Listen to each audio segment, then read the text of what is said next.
So can you give Takesha a big round of applause? Awesome. Let me first of all begin by saying it's an honor, it's a pleasure to be here today. Excited to be here in Statesboro, Georgia at this incredible conference to talk with you about diversity and leadership. I'm excited to see all of you up early, rise and shine, ready to go. So really quickly give yourselves a round of applause for being awesome. Wonderful. Secondly, I think it's very important that we take the time also to thank the people that do things behind closed doors to make this possible. So can we give the entire leadership team a big round of applause for putting on this wonderful event so that we can be here today. Now I'm excited, turned up, all that good stuff. But before I get started, what I do want to do is I want to begin with what I call a positive affirmation. Someone say positive affirmation. Essentially what we're going to do is you're going to stand up and you're going to say positive words out loud. Now there's 4 reasons why I do that. The first reason why I do it is because I'm a believer in the power of words. Someone say words. I believe words have power. I believe you say I am great, you will become great. Awesome. Second reason why I do it, I think it's kind of fun. Third reason, it's going to wake you up. And the fourth and most important reason why I do it is because when you walk out of here today, I want you to know that you're destined for success. When you walk out of here today, I hope that you're inspired, that you're motivated, that you feel in your mind that you are destined to change the world, that you are destined to make an impact, whether it be in your community, your nation, and your world, and that regardless of what you're facing today, you know without a shadow of a doubt that you will overcome. Someone say, oh yeah. So if you can stand on your feet, we're going to get ready to get started, and you're going to repeat after me. Are you ready? Are you ready? All right, someone say today. I am destined for success. I am an amazing leader of the 21st century. I look good. I smell good. And I'm absolutely intelligent. I believe good things are looking for me. I believe opportunity is looking for me. I believe that the rest of this year will be the greatest year of my life. I want my haters, my naysayers, my doubters, and every other challenge that tries to stop me to know I will overcome. I will overcome.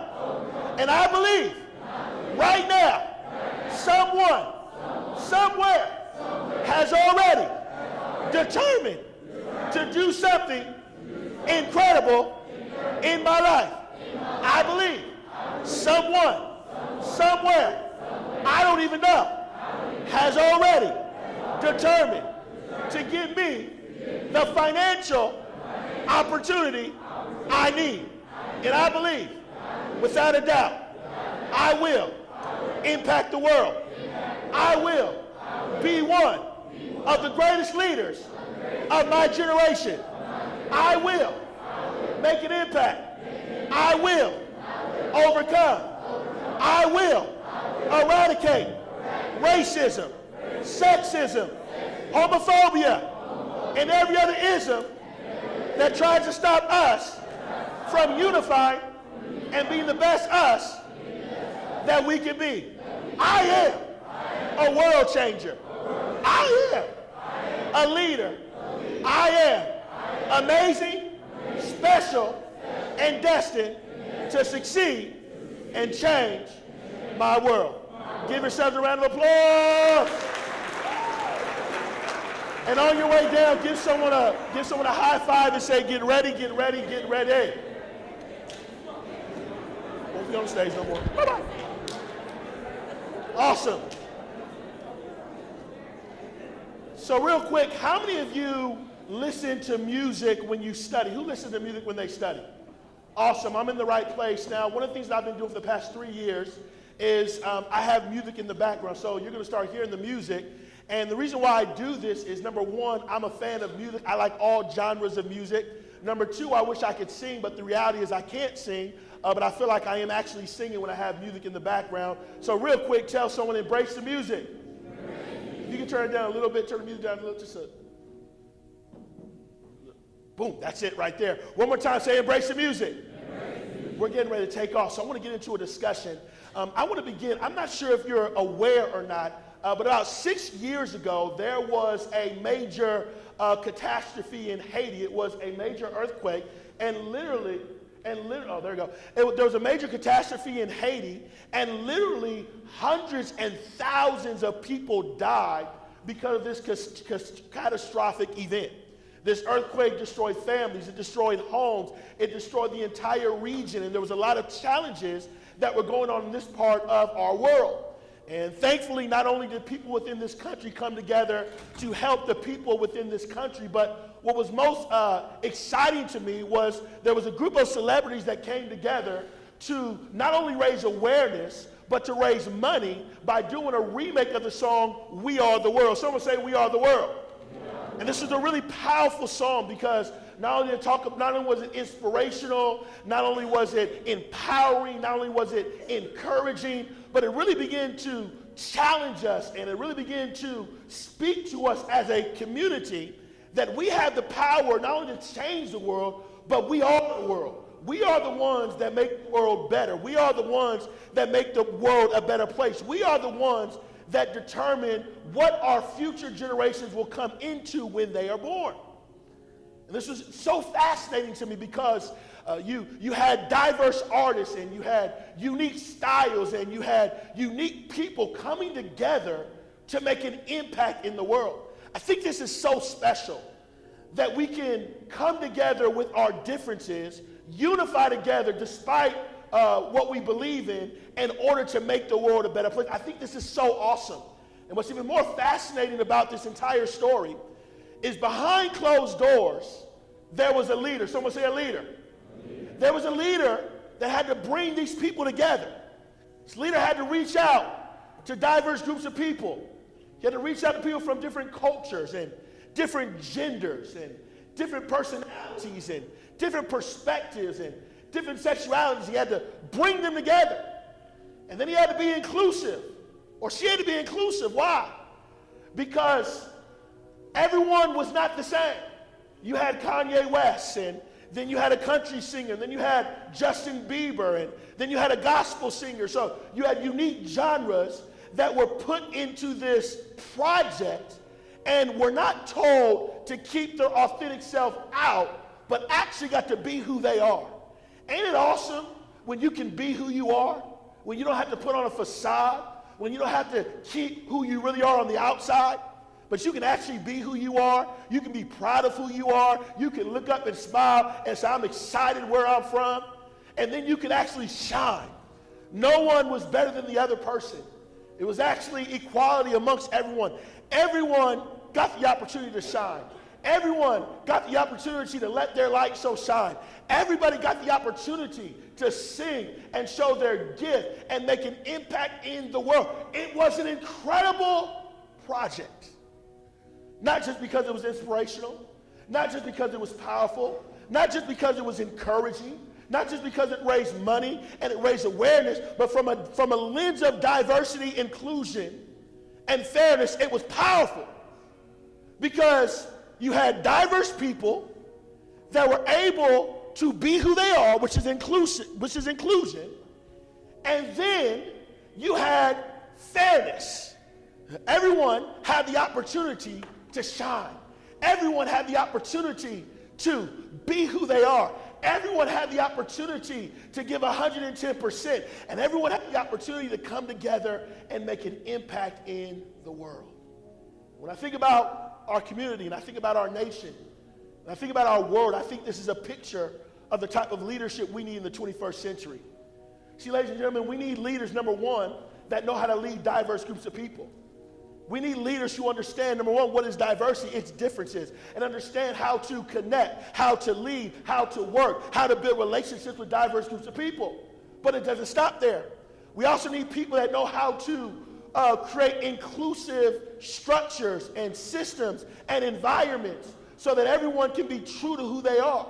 so that you don't have to sit on the outside and say, well, I got to be fake today in order to get along with this crew, or I got to be fake today in order to get... No, we want the real you. Someone say the real you. We want the real you. We want you to bring your culture. We want you to bring your sexuality. We want you to bring your gender. Baby, bring it all to the table. That's what they're able to do. And then everyone had the opportunity to shine. There was no division. There was no competition. We're all in the same game. We're all in this together. We're all in it to make an impact. We're here to encourage each other. We're here to motivate each other. We're here desiring that everyone is able to reach their fullest potential. Man, how awesome is that? This is what was created. And if you're going to be an effective leader of the 21st century, you better know how to create this type of environment. You say, Joshua, why? Well, the first reason why, and I don't know why the first reason why, because 1/3 of people come from a diverse background. I don't know if you know, but 1/3 of your generation comes from a diverse background from a cultural standpoint. And that number just is based on whites, Hispanic, Latino, African Americans, and Asians, and we're not even talking about the other aspects of cultural diversity. But 33%, according to the Labor Bill, come from a diverse background. Number two, someone say number two. 85% of the new workforce is women, immigrants, or minorities. Someone say 85%.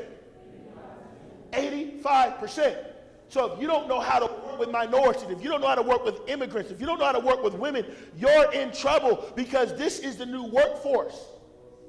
This is the evolution of our nation. This is the evolution of our world. Things are changing. And so if I don't know how to work with people that are different from me, I'm going to be in trouble. Next thing, there was a study that 75% of companies want to become more inclusive, which means when you go on a job, how many of y'all want a job? Raise your hand. When you go on a job, it's going to be important that you're culturally competent. It's going to be important that you're globally competent. It's going to be important that you know how to create an inclusive environment. And now get this. This is what's so powerful. Not just so the company can look good. Oh, today, here we go. I'm off my notes. This is the thing. It's not just so we look good. See, because what we have done is we have tried to say we're diverse so we look good, so people don't talk about us. But it's not just to look good, it's actually to make us more powerful. Because the more diverse and inclusive you are, the more powerful you will be as a leader, and the more powerful the people within your organization will be. You will thrive better in an inclusive environment than you will in an environment where people don't let you be who you are. 30% of Americans today are in companies and are not their authentic self. You have people that sit up here and they say stuff, and they really don't believe what they say, and you know you don't believe it, and that's why you don't even listen to them. Just talking. Talk. But no backing. So my goal today, someone say his goal. So my goal today is really simple. What I'm getting ready to do is I'm getting ready to give you 3 questions. Someone say 3 questions. I'm going to give you 3 questions. And again, when we deal with diversity and we deal with leadership, there's so much to talk about. But again, I only got about probably 45 minutes at this point. Don't have time to go deep as I would like to. So I'm going to give you 3. Someone say 3. I'm going to give 3 questions. My 3 questions are going to do a couple of things. Number 1, it's going to give you some insight that's going to help you to lead diverse groups of people more effectively. So if you're dealing with diverse groups of people, if you're dealing with people that are different from you, because that's what the word means, you're going to get some information that's going to help you to lead diverse groups of people more effectively. Number 2, you're going to learn how to create an inclusive environment that enables everyone to shine. See, I want everyone to shine. Someone say, oh yeah. I want everyone to be their best. Someone say, oh yeah. I want everyone to tap into that greatness on the inside and become it. Someone say, oh yeah. But if we're going to do that, we got to know how to create these inclusive environments that enables everyone to be the best them they can be. Because what is happening today in our society is we have gifts, and we have visions, and we have innovative ideas, and we have people that have incredible intelligence that are stifled because people are more concerned about division than inclusion. People are more intimidated versus appreciating what's coming to the table. I don't know if you've ever been in a place where you had to hold back because you were afraid that someone's going to be intimidated of how awesome you are. Has anybody been there before? Only a couple people. Has anybody ever been in a place where you can't be who you truly are because you're worried of how people will think about you? Anybody been there before? See, you don't want that to happen.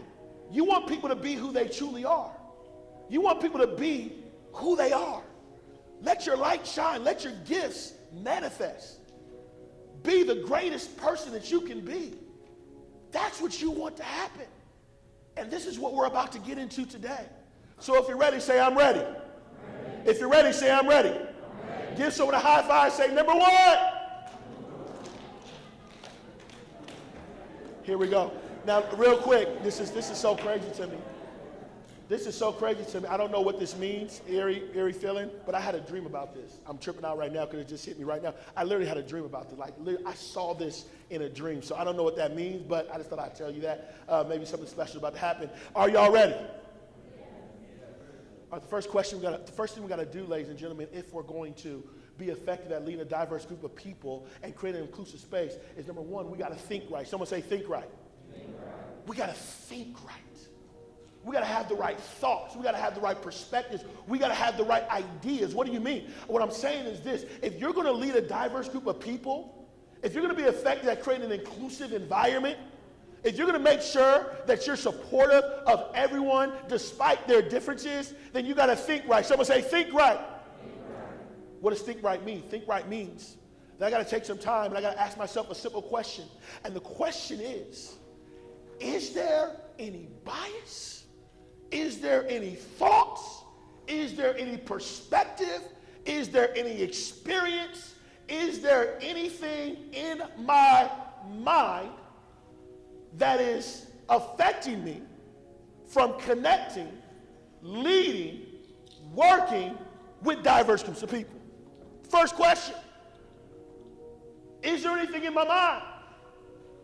Is there an insecurity within me that causes me to feel a certain type of way towards another person? Is there an insecurity in me or an experience that I had that causes me not to want to connect with someone that is different from me? Is there a value that I grew up with or a household that I grew up in that has caused me to think a certain type of way that makes it difficult for me to interact, connect, and lead diverse groups of people? This is the question you got to ask yourself, ladies and gentlemen, because this is the deal. The deal is, if you don't think right, it affects your relationships, it can affect your organization, it can affect you as a leader, but more importantly, it affects your growth, it affects your impact, and it affects your opportunity. Someone say opportunity. See, diversity leads to opportunity. Diversity leads to growth. Diversity leads to expanding your mind and your knowledge and your wisdom and your insight. And the moment you don't deal with these blocks, and the moment you don't deal with these issues, and the moment you don't deal with these experiences, and the moment you don't deal with these unconscious bias, what happens is you are allowing that negative stigma to affect you from moving where you're supposed to go. This happens to people all the time. People don't make the impact they're supposed to make because they haven't checked their mind. People don't build the relationships they can build because you haven't checked your mind. People say and do stupid things because they haven't checked their mind. In essence, we don't reach our fullest potential because we have not taken the time to ask the tough questions and to be honest with ourselves and say, is there anything in me that needs to change?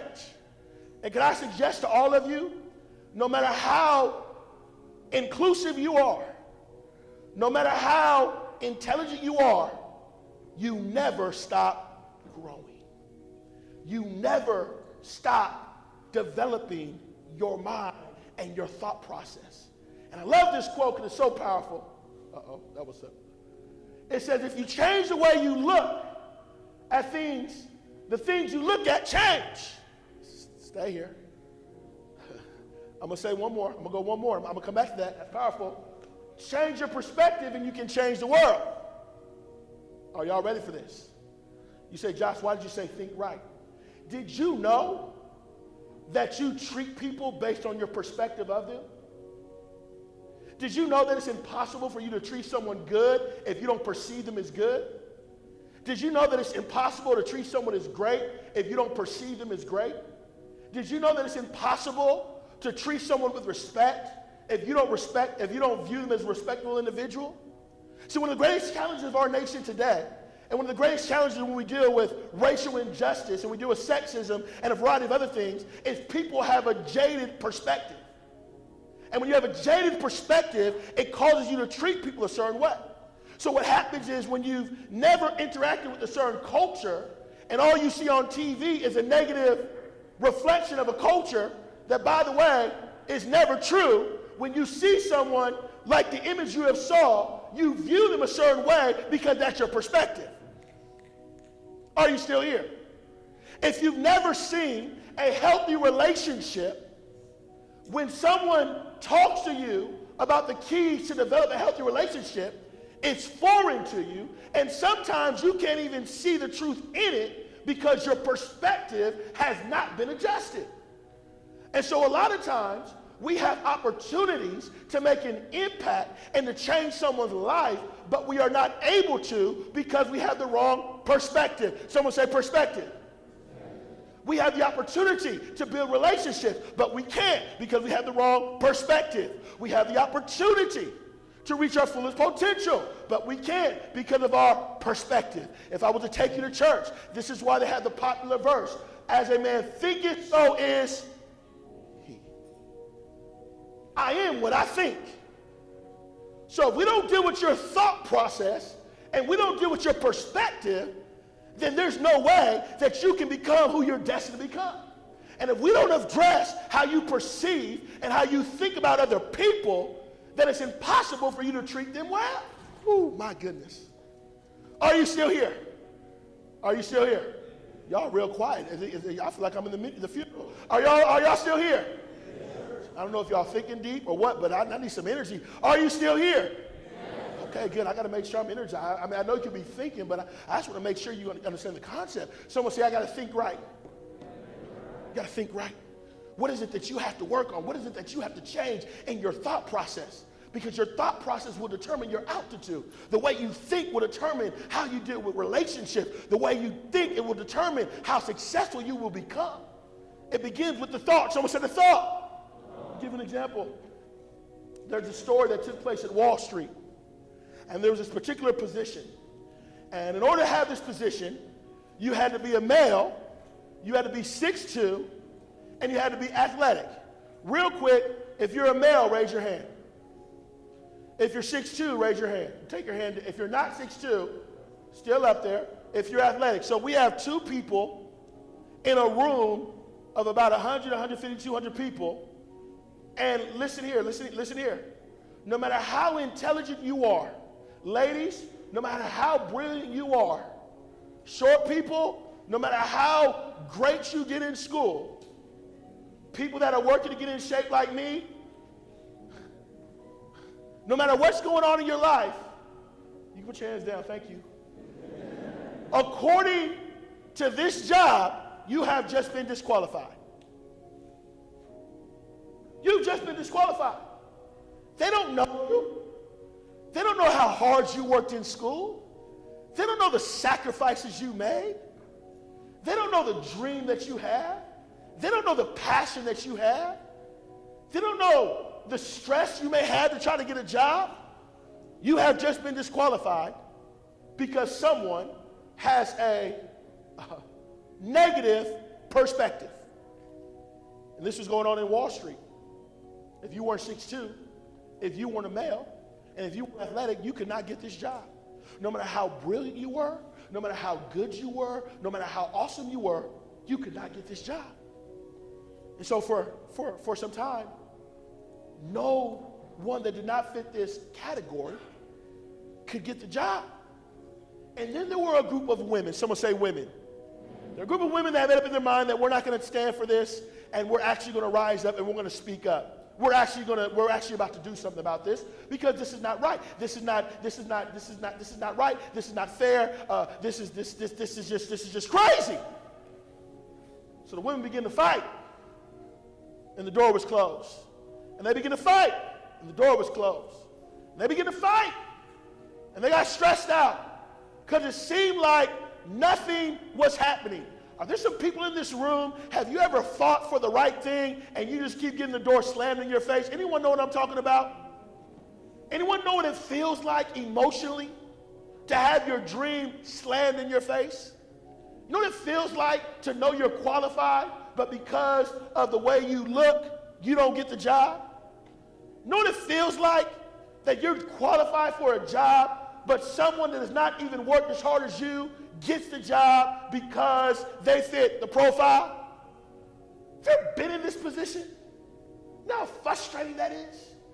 To know that you got 3 degrees and someone with a high school degree is getting paid more money than you? You know how that feels? I don't know if you've ever been there before, but I imagine this is where the women were.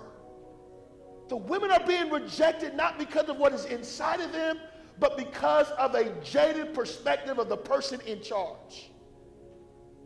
But the women didn't give up. They fought. Someone say they fought. And a guy opened up the door. There was a leader, change maker. And the leader opened the door. He said, I'm going to give women a chance. Because I don't agree with this perspective. His perspective changed. Just one. All it takes is one. And he opened the door, and the women got in. And then over time, the women began to outdo the men. They began to shatter what this jaded perspective thought. And we always look at the challenge that the women face, but I suggest you look at the challenge that the person faced that did not change their perspective. They lost money. They lost quality talent. They missed out on growth. They missed out on opportunity. They missed out on the perspective that only a woman can give because they had a jaded perspective. See, we always look at the struggle of the person that's dealing with the racism, the sexism, the homophobia, and all that good stuff. We always look at that. But what about the people that instituted because they had the wrong mindset? They're the ones that actually need to think right. Because they're missing out. They're missing out. And the reason sometimes they create these barriers because really they're scared of you. You know, fear is a powerful thing. I can't let them get the power because they're going to take my power.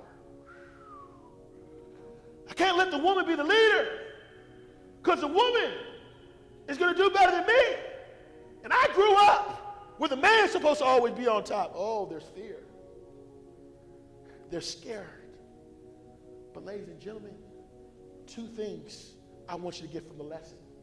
Number 1, when they put the barriers, go harder. When they tell you you can't do it, go harder. Don't let someone limit you because of their jaded perspective. Break open that jaded perspective and become the person you're supposed to be. Because I'm telling you today, we are at a diversity conference, and I'm telling you, you're going to face some people that are going to try to excommunicate you because of your diversity and your difference. And if you haven't faced it yet, it's coming. Someone say, oh yeah. Don't give up and don't make excuses. Number 2, when you get into the leadership position, someone say leadership. Be the change you wish to see in the world. Do not be a leader and replicate what other people have done for centuries. I'm hitting someone right. I mean, I feel like I'm in someone's Kool-Aid right here. Because what we do is this stuff continues because we have weak leaders who are not willing to stand up and be the change they advocated for before they got there. You know, people come to college, I believe in diversity, I believe in diversity. But now when your money is affected, all of a sudden you want to change. Hello? Don't be that person. Someone say, don't be that person. Don't be that person. Be the person that thinks right. Someone say, think right. You got to think right, because if we're going to lead diverse groups of people, we got to think right. Someone say, think right. So here's the lesson. Someone say the lesson. What changes do you need to make in your perspective in order to go to the next level in your personal life as well as in your life as a leader of diverse groups of people? That's the question for you to answer. And if you sit here and say, well, I don't need to change nothing, well, you're going to be stuck for a long time because there is something you need to change. Someone say, oh, yeah. We all got stuff to change. And today is your day to make the change. Someone say, make the change. Because once you make the change, you go to the next level. Levels are about change. Levels are about changing your thinking. Levels are about changing the way you see things. The moment you change your perspective is the moment you go to the next level. The moment you change your perspective on how you view stuff, you go to the next level. You got to change your thinking. Someone say, change your thinking. The first thing is you got to think right. Someone say, think right. Give yourself a round of applause.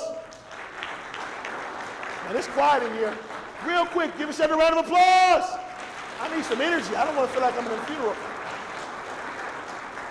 Second question. Y'all ready for number 2? Y'all ready for number 2? Yeah. All right. Second thing you got to do is you got to create right. Someone say create right. You got to create right. What does it mean to create right? What it means to create right is, number 1, you are effective at building healthy relationships with diverse groups of people. But number 2, what I really want to focus on is you have an ability to create an inclusive vision that enables people to be inspired, to be excited, to be passionate, and to truly be who they are to the optimum level as a member of your team. Someone say create. Can you create a structure, a blueprint, a culture within your organization as a leader that is inclusive enough to inspire everyone, to excite everyone, to bring passion to everyone, that allows people to truly be who they are? This is the question. And the reason why this is so important is because when a leader can create an inclusive vision that is manifested in structure, in culture, and workplace or organizational environment, people thrive, people reach their fullest potential, people become the best they can become, and people are more passionate, people are more excited, people are more inspired to be the leader they desire to be. See, we are at a certain level, our success is dependent upon our environment.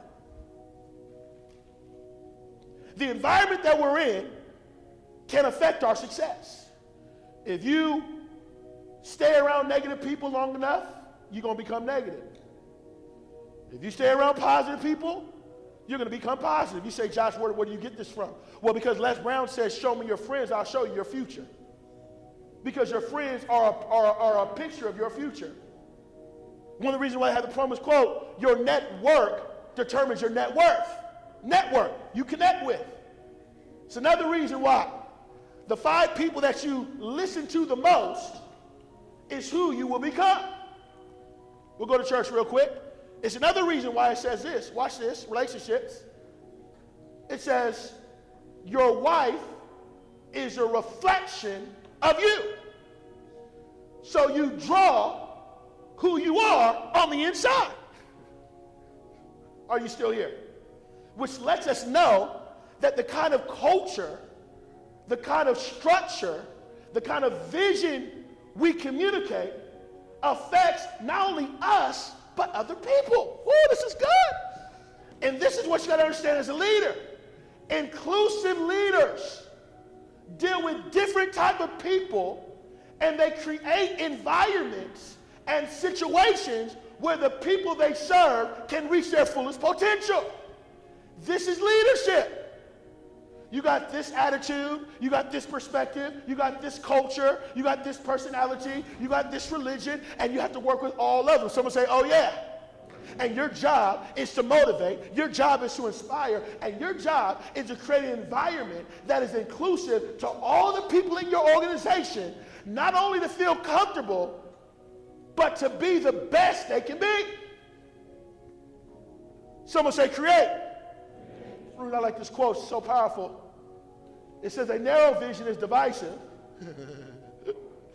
A narrow vision is divisive. Let that sink in. A broad vision is expansive. Woo. But a divine vision is all inclusive. Woo. A divine vision, supernatural, is all inclusive. Whoo, man. Can I go a step further? Can I go a step further? I don't believe humanity should be divisive against each other. I don't believe we should be in competition. I believe that we should be connected. I believe that we need each other to be the best we're supposed to be. I believe you can't be who you are and I can't be who I am without you. And I believe that we need diverse groups of people in our lives because people bring different things that make us into who we're supposed to be. And in order for you to be who you're supposed to be, in order for you to reach your fullest potential, you need different types of people that bring different experience, bring different insight, bring different knowledge that you can soak in and go to the next level. Are you still here? I got a powerful story. I love it. Y'all all get pumped.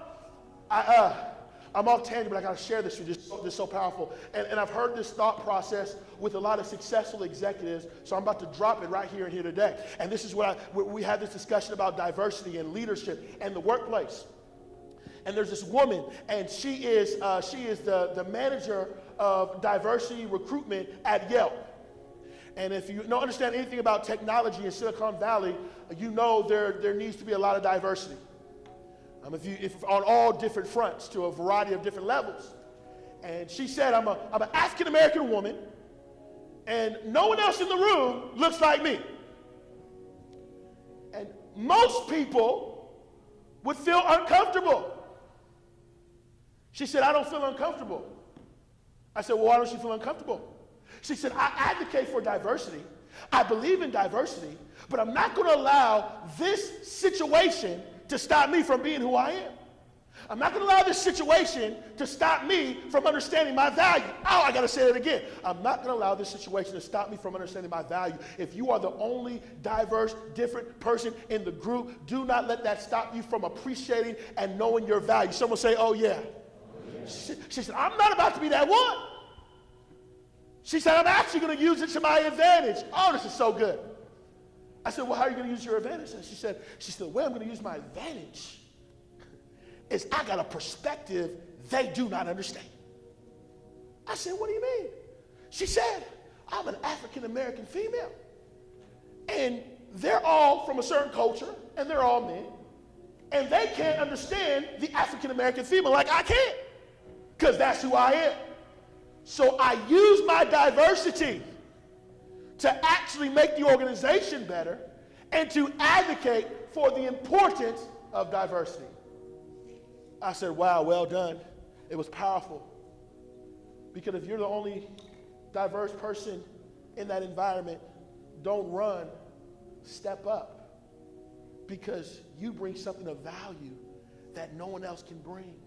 And use that, not only to lead, not only to impact, but to open people's minds to the importance of diversity. And this is what she was able to do. And this is what she's been able to create. And I'm telling you today, if I'm going to be an effective leader, I'm not only going to be able to create healthy relationships, but I got to have inclusive vision. I got to be able to create structure and culture that inspires people, that motivates people, that allows people to be the best they can become. Someone say create. And I share this story not just from theory and not just from other people, but have my own story. Circle of Change Leadership Conference. We've been doing this for the past 8 years. It's a national leadership conference in Southern California. And what we do is bring students all across the country and prepare them for career leadership success. And so over 3 days, you have the opportunity not only to engage in a variety of leadership sessions, focus on a variety of things, but what's so powerful is you get to engage with different professionals from different areas of expertise. So you may meet someone that used to work for the Oprah Winfrey Show. You may meet someone from Chipotle. You may meet someone from Starbucks. You may meet an assemblyman. You may meet the president of the LA Sparks. You may meet someone that works for ESPN. You may meet someone that works for Fox Sports. You may meet someone that works for the White House. There's a variety of people that come together and they sit on panels and they talk to you about the leadership lessons you need to know that you may not get in school that's going to help you to go to the next level once you graduate. And we do it every year. We have about 75 different speakers. We have about 25 to 30 volunteers that do not get paid, but they help out with the vision. Now the question becomes, how do you get these very busy people that have a lot going on, that are executives at quality companies, to come to your event, to sit on a panel, and to be excited to speak and empower students? How do you do that? Someone say inclusive vision. Someone say inclusive vision. I created a space that was connected to their passion, to their inspiration, to what they love to do, and what excites them and allows them to shine. In essence, when you come to the Circle of Change conference, we want you to be the best you can be. We want you to bring your best. We want you to be free to share your knowledge, share your wisdom, grow. In essence, we embrace an environment where all people can be who they desire to be, and we're motivating you, we're encouraging you, we're loving you, we're pushing you, and by the time you leave, you're going to be like, man, this is different right here. They say, well, why is it different? Because you got a DJ? No. Because you got music? No. Because you got executives? No. Because of the people. What do you mean the people? It's an inclusive, diverse group of people that are encouraging and motivating each other. Shared aspirations, shared passions, desire to make an impact. Can I tell you, you surround yourself with the right people and get into the right environment, you will automatically go to the next level. Okay, so I have a gift. Someone say a gift. I have a gift where I just start feeling my audience. I'm sorry, but I feel it right now because what I feel, I really sense this in my heart. But there's some people in the room, and literally, there's a next level for you. And what is holding you back is your environment and the people you surround yourself with. And you have to understand that people come for a reason, a season, and a lifetime. And there's certain people that were there for a reason, and certain people for a season. And for you to go to the next level, you're going to have to drop some of the people that are holding you back. Negative ideologies, way they think, holding you back. You're going to have to let it go. Now, again, I'm trying to mind my own business, but I got interrupted. But I had to tell someone that. Someone say, let it go. You got to let it go. You got to let it go. You got to create healthy friendships, healthy relationships. Stop dealing with people that are manipulative. Stop dealing with people that don't value who you are. Stop getting into a relationship with people that only call you after 10 p.m. Hello, come on, somebody. Someone say, oh yeah. If they call you at 2 p.m., you shouldn't be dating them. Someone say, oh yeah. Stop getting into these relationships. This is what we do. We get into these relationships where people abuse us, where people manipulate us, and we try to figure out, why do we feel devalued, and why do we feel stressed out, and why we don't feel good about ourselves? Because you are allowing people to create a negative environment that is affecting you. So I just want to come tell you the truth and interrupt the whole situation to let you know. Someone say, let it go. Someone say, let it go. So back to my regular scheduled presentation. So we have to, that was so powerful. Okay, but we have to create. We think right and we create. Someone say, create right. We got to create right. We got to be able to create an inclusive vision. So when you go back to your campus, when you start your organization, whatever you do, ask yourself the question, is this inclusive of all people? Are people inspired? Are people motivated? Are people excited? Can people truly be who they are? If you want to come in there and, Maybe you're the turn-up person. Maybe we're all so civilized and so professional, and you're the one like, hey, guy, cool. Because you need fun at some point. Someone say, oh, yeah. You can't be bored all day long, so you need some fun. I don't care how professional you look, suit, tie, nice dress, whatever you're trying to wear to work, at some point, trust me, the turn-up is real at some point. Don't get fooled. Do not let it fool you. You go on TV and, you're in this position, you have this suit on, this tie, and you're talking so proper. I know. But where they at the bar when it's all said and done? And they drinking and they got the music playing, and then you got, come on, you know what I'm talking, y'all know what I'm talking about. So if people want to be turned up, people want to have fun, let them have fun. Let people be who they are.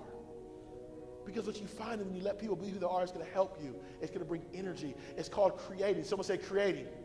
We got to create right. Give someone a high five. Say number 3. Number 3. Man, I'm so pumped up right now. Gosh, I'm pumped up. Woo! It's been a long week. I started in Miami. I got to Albany. And then I got to New York. And then I got sick, unfortunately. And then I got to Baltimore. And then I got to Jacksonville. And then I got to Savannah. And here we are. I'm at the end of my road. I'm going to Miami to March. My wife, okay, sorry. Okay. I'm just feeling good. Just thought about that. Third point. Someone say be right. We got to be right. We got to think, create, be. Someone say be. What does it mean to be right? What it means to be right is, number 1, you got to do the right thing. You got to do the right thing. And number 2, you got to lead the right way. What do you mean? Let me make it. What does it mean to be right? It means that if I'm going to interact and I'm going to connect with a diverse group of people, then I got to be compassionate. I got to treat other people well. I got to be respectful. I got to be open-minded. I got to be adaptable. I got to be loving. Someone say loving. I got to be right. And then I got to lead right. What do you mean by lead right? When I say lead right, what I'm saying is you got to be that person that does not just say it, but actually does it. Whew. You know what bothers, I'm sorry, I got to go here, but I can't help myself. You know what bothers me? It bothers me when people say they believe in diversity, say they believe in social justice, but their actions are contrary to what they say. This bothers me. You mean to tell me you'll raise arms? You'll raise arms over certain issues in the world, but you have people in Flint, Michigan that don't have good water and you ain't saying nothing about it? But you're a social justice advocate. Really? You're going to tell me, I'm sorry, not today, I'm trying to be good.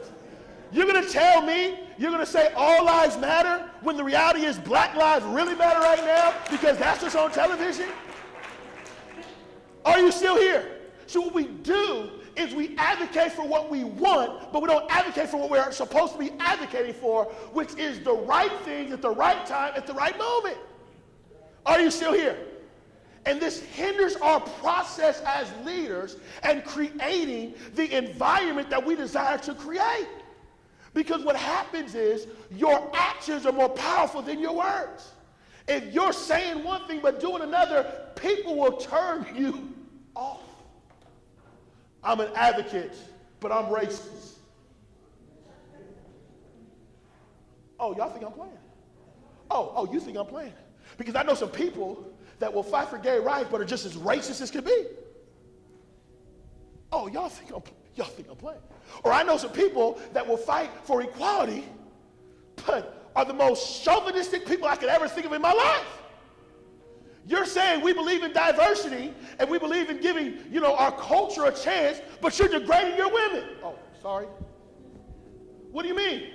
Oh, we believe in diversity, we believe in fairness, and you respect our culture, but you'll go on there and you'll call your women a bitch, and you won't respect them, you won't treat them as a queen, you won't honor them, you'll take advantage of them for your own need, and you're going to tell me that you're an advocate for diversity and for inclusion and for equal rights? Really? This is our problem. Whew, I feel this, man. It's our problem. We say one thing but do another. And people don't listen to what you say, they listen to what you do. What does your action look like? What does your behavior look like?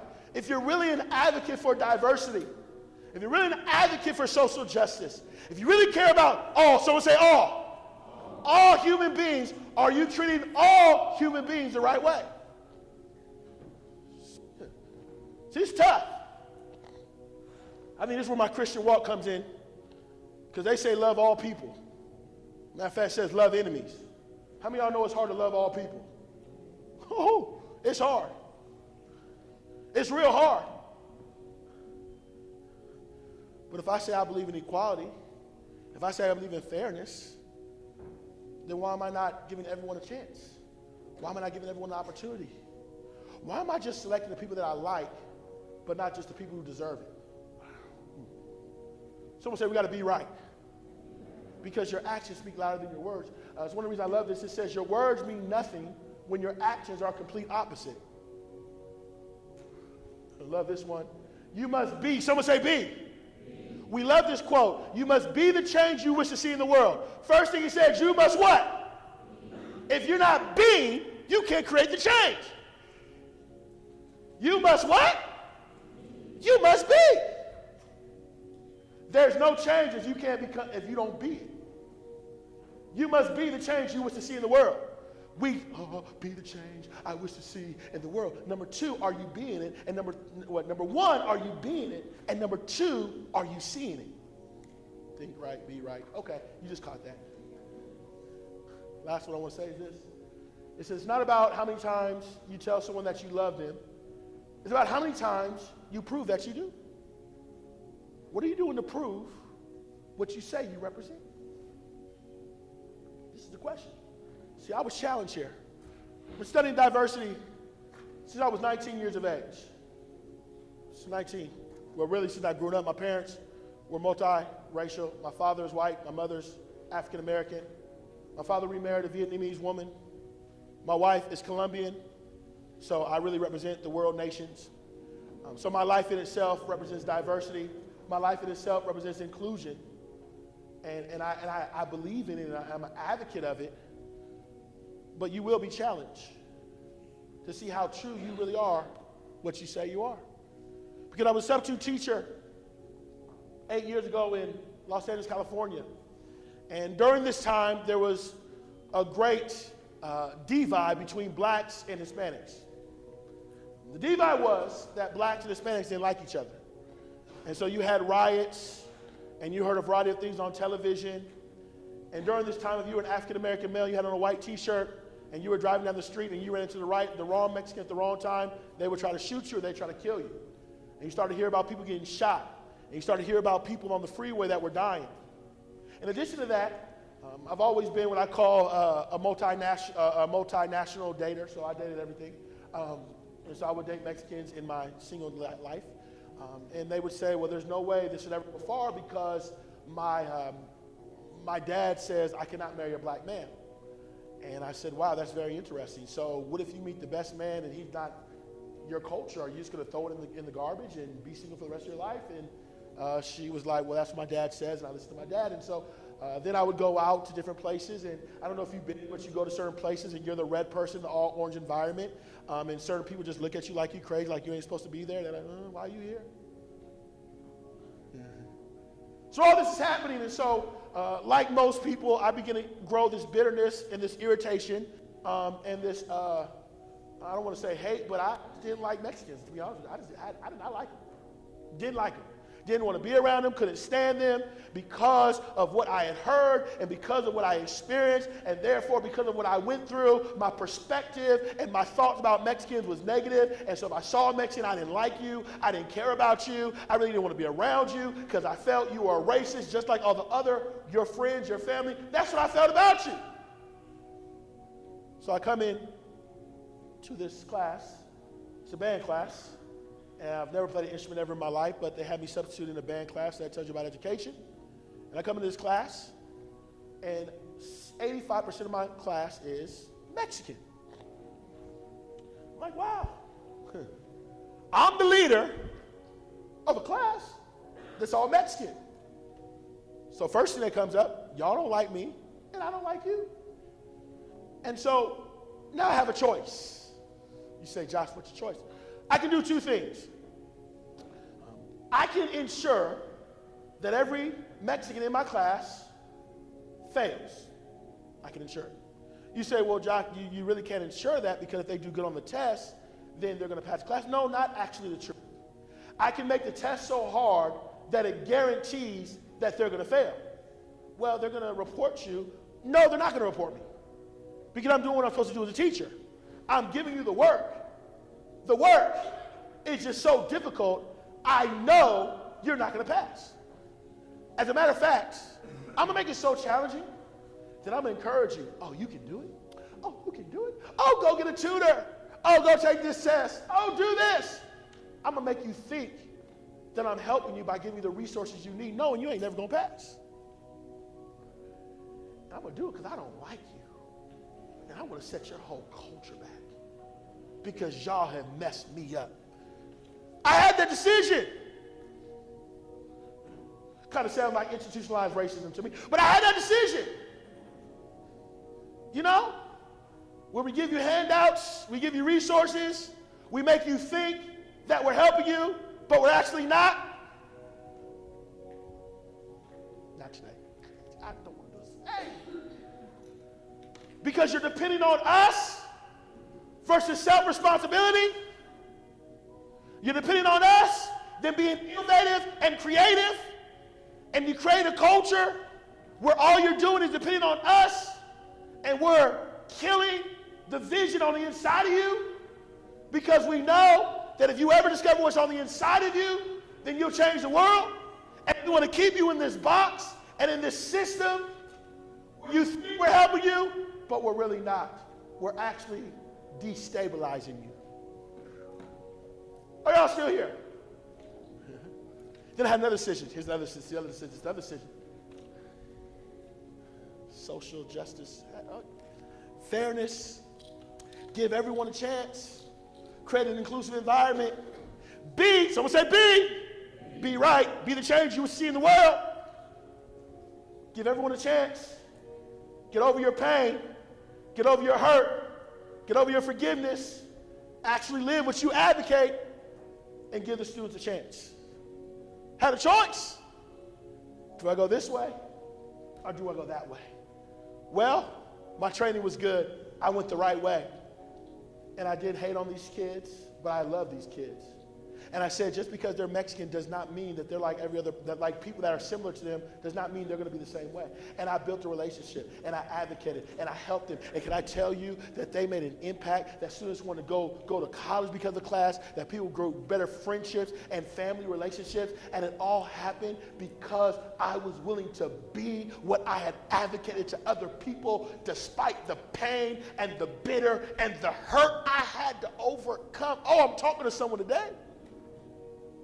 Because this work is tough. This work makes you forgive those who you don't want to forgive. This work makes you love those who you don't want to love. This work makes you release and let go. It's hard. Someone say it's hard. But you got to overcome. That's why you're the leader. That's why you're the advocate. Because you have the emotional and strength to overcome hate with love. I could have hated, but I'm going to love. Someone say love. How'd you love? I decided to do good to people despite how I feel or how someone like them treat me. And ultimately we made an impact because I made it in my mind I was going to be right. Someone say be right. I was going to be right. Lesson I learned. I learned this lesson. If I'm going to be an advocate of diversity, of social justice, of inclusion, of fairness, I'm going to have to overcome my pain. I have to overcome my pain. You know that person that was so racist to me? And it hurt. Gosh, it hurt. But I can't let that hurt cause me to hurt people just like them. You know when I was in that romantic relationship and that person really did me wrong, I can't allow that pain to cause me to hurt other people. You know that experience when I was a young person, and that person, you know, they did me wrong. I mean, I was really hurt. I was at home crying, and I was crying out, and I was like, why is this happening to me? I got to get over the pain. Ooh, I feel this thing in my heart today. I don't know why I feel it, but you got to get over the pain. Because what you don't understand is your pain is your power. See, your pain is your power. Your pain is your strength. Your pain is your empathy. Your pain is your compassion. Your pain is what's going to enable you to make an impact. Your pain is your story. Whoo, my gosh. I'm sorry, I got pumped up. Your pain is your story. You say, what do you mean? What do I mean? What I'm saying is people are having a hard time connecting with diverse groups of people, of being inclusive and actually living what they speak, because there's pain that is holding them back. There's fear that is holding them back. There's unforgiveness that is holding them back. There's bitterness that's holding them back. And I'm here to tell you today, the only way you're going to reach certain people and you're going to unlock that negativity in their heart is being able to go through it, because leaders must go through what they can give to others. So if you signed up for the diversity life, the social justice advocate, the change agent, I suggest to you, learn how to overcome pain. Maybe your mind you're going to be great, learn how to overcome pain. Maybe your mind you're going to be an effective leader in the 21st century, learn how to overcome pain, because every leader in life is going to have to go through the pain, and the more pain you can overcome, the more power and impact you'll make as a leader. I'm going to stop right there. The more pain you can overcome, the more impact you can make as a leader. Someone say, be right. Give yourselves a round of applause. I think my time is up. Takesha, am I right? Thank you. 5 minutes, okay. My time is up. And so as I close out today, I came in here and I said, it's obvious that diversity is important, inclusion, fairness is important. And I showed you that there were some leaders that were able to come together and make an impact in the world because they were able to work with diverse people, create an inclusive environment that allows everyone to shine. And I just believe that in your journey, on your campus, in your professional life, and even into your later years as a leader in your community, in your family, in this nation, and even this world, that if you're truly going to make an impact in the world, then number one, you got to think right. Someone say think right. Number two, you got to create right. Someone say create right. And number three, you got to be right. Someone say be right. And I believe if you can implement and you can execute and make these concepts a reality, I believe you'll be what Gandhi said when he said, be the change you wish to see in the, give yourself a round of applause. I want to thank y'all so much. Takia's coming down here. It's been a pleasure. It's been an honor. And give her a round of applause as she comes on down. And thank you so much.